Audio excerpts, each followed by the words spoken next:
हजुरहरूलाई फेरि पनि स्वागत छ। हेलो, वेलकम, नमस्कार सबैजनालाई। अनि हामी चाहिँ यहाँ न्युजिल्यान्डबाट आज केबल वेमा चाहिँ आज नानीको छुट्टी थियो छोरीको, अनि घुम्नका लागि आएको छौँ। एकदम वेदर पनि राम्रो भएको छ, वेदरले पनि साथ दिएको छ। अनि हामीहरूलाई चाहिँ एकदम यो केबल वेमा आएर चाहिँ हामीहरूले धेरै इन्जोय गरिरहेका छौँ। अनि हजुरहरूले पनि यो भिडियो हेरेर इन्जोय गर्नु होला भन्ने आशा विश्वास गरेका छौँ, गर्नुहुन्छ भन्ने। अनि न्युजिल्यान्डमा चाहिँ एकदमै राम्रो छ। अहिले विन्टर सिजन स्टार्ट भइसकेको छ, जाडो महिना हो, तर जाडो महिना भए पनि आज चाहिँ एकदमै राम्रो लागेको छ।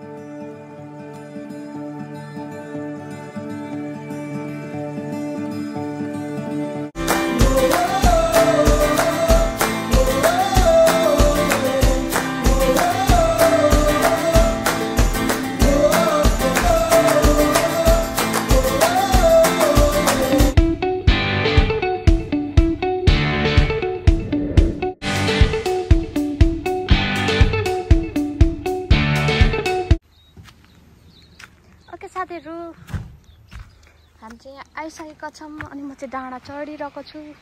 अनि यहाँबाट चाहिँ भ्यू हेर्नुहोस् न कस्तो राम्रो छ। अब म जानेछु रोडमा।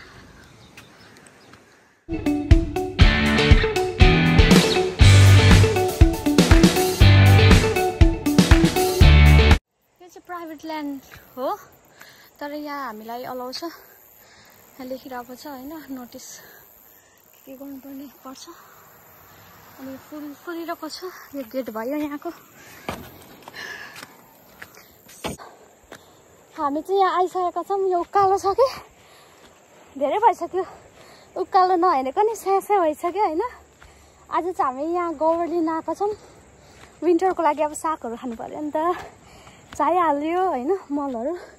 अनि यहाँ चाहिँ हामीलाई सजिलो हुन्छ क्या। त्यहाँनिर मम्मीले एक झोला पारिसक्नु भएछ। हाम्रो मम्मी त्यहाँ हुनुहुन्छ। कस्तो राम्रो ठाउँ छ।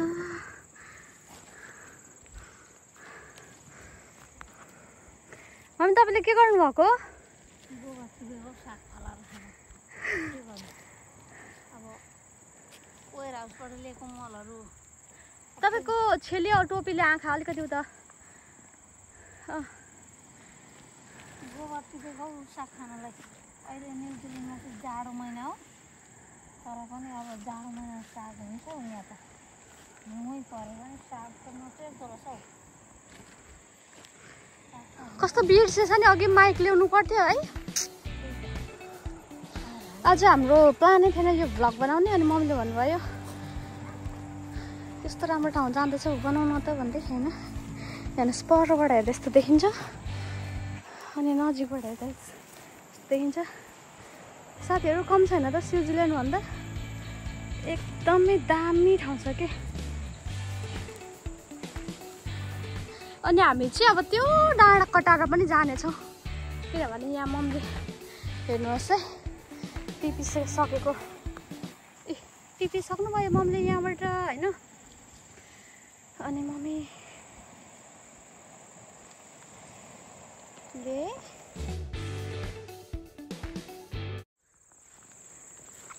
यसरी। मम्मी यो के भयो, यहाँ गिलो भयो, यो यहाँ पनि बस्छ साथीहरू। गिलोलाई चाहिँ यस्तो यस्तो गर्दा गिलो छ कि मम्मीले टिप्नु भएन, त्यहाँ साह्रो साह्रो टिप्नु भयो। अनि म के भन्नुभएको? यस्तो गिलो उम्रेको पनि ठिक छैन कि, झारको गिलो। ए साथीहरू यस्तो यस्तो साह्रो साह्रो टिप्नुहोस् कि।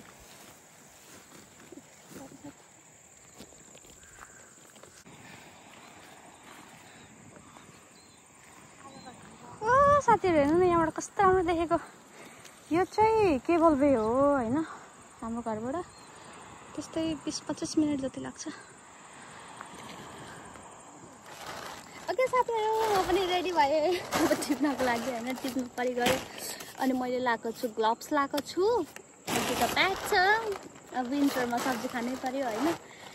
साथीहरू कति राम्रो छ टोपी। यो टोपी चाहिँ हेर्ने साथीहरू गजबको स्टोरी छ भन्नाले हामी एकछिन उता गएको थियौँ अनि कस्तो राम्रो प्राइसमा लागेको रहेछ कि बच्चाको टोपी होइन कस्तो मन पर्यो कि मैले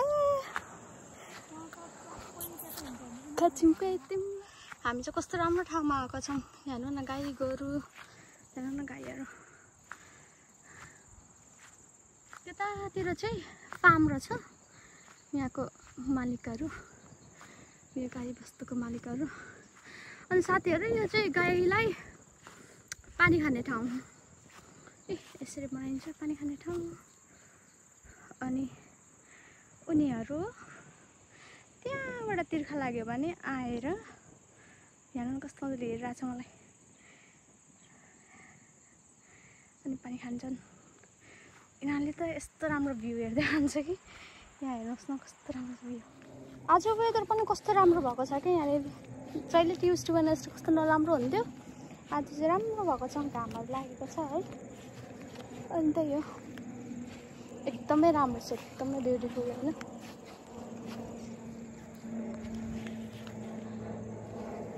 ओहो कस्तो फ्रेस हावा के यहाँ चाहिँ अहिले विन्टर स्टार्ट हुन लागिरहेको छ होइन भइसक्यो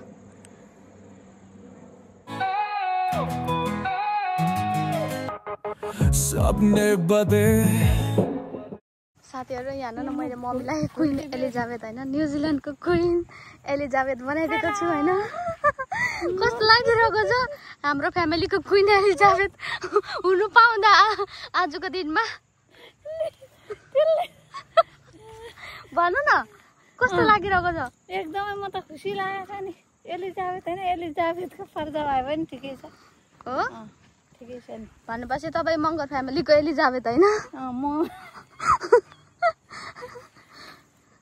मगर फ्यामिलीको एलिजाबेथै भयो नि त अब हो एलिजाबेथको झोला कमालको छ साथीहरू यहाँनिर राहें कठिन लेकिन हौसला है मैं कभी ना गिरूं अंधेरा घना पर रोशनी भी है जिसमें जुनू हो वो रुकता नहीं है कदम आगे बढ़ा दुनिया कहे रुक पर दिल कहे छोड़ा ना गिर के उठ फिर से तोड़ किन बोक्नु भएको नि त्यत्रो ढुङ्गा लसुन के अरे खुर्सानीहरू प्याजहरू पिसेर टमेटो पिसेर चाहिँ टक्क पारेको चटनी खानलाई नि चटनी खाने चटनी टक टमेटो टक मलाई चटनी कति मिठो लाग्छ मलाई त किन ओखलीले काम गरेन ओखलीले पनि काम त गरेको छ तर मलाई चाहिँ मेरो आमाले बनाएर खुवाएको याद छ नि त इलाममा मेरो आमाले कति मजाले सानो सानो गोल भेडा अनि त्यसलाई राम भेडा पनि भन्थ्यो अनि हो त्यो चाहिँ अनि प्याजको छेपीको पत्ता अनि अदुवा कुटेर चाहिँ अचार खुवाएको एकदमै याद छ अनि जिरे खोर्सानी कबरे खोर्सानीहरूको कति मलाई अहिलेसम्म पनि याद छ हाम्रो आमाले खुवाउनु भएको थियो त्यसरी अनि त्यो लोरो बोकेको मैले पनि मेरो आमाले पिसे जस्तै लोरो त्यो यस्तो ढुङ्गा यस्तो देख्दा त मेरो आमाको पो याद आउँछ लोरो यस्तो गरेर यसरी पिस्नुहुन्थ्यो लस लस लस लस खाने हो बिग्रा गरेर